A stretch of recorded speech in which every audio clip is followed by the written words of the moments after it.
Welcome to The Truth About Science with your host, John Gatos.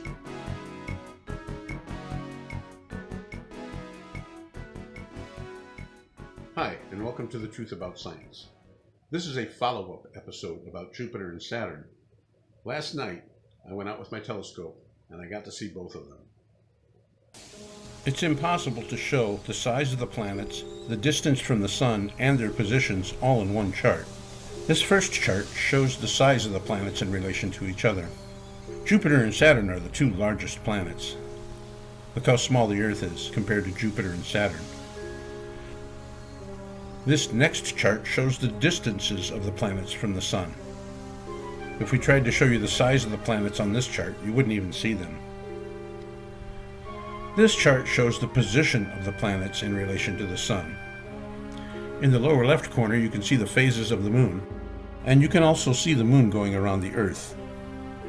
I was lucky enough to get a nice clear sky without the Moon in the way.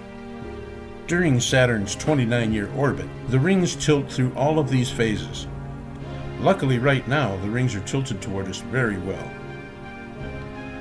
If you had a really good telescope, this is how Saturn would look right now. But my telescope isn't nearly that strong, and I was not able to get any photos. However, I did make some artist renderings of approximately what I saw. This is what Jupiter looked like, and I was able to see two of its moons. I had seen Jupiter before in a smaller telescope years ago, and I saw 4 of its moons at that time. Jupiter was easier to find because it was so bright in the sky. Saturn was a little bit tougher, but I knew where it was. So I wandered around the sky a few degrees left of Jupiter, and suddenly there it was. It was very tiny, but I could tell it was definitely Saturn, and it was thrilling to actually see the light of Saturn coming through my telescope. The image is tiny, but I definitely saw Saturn's rings.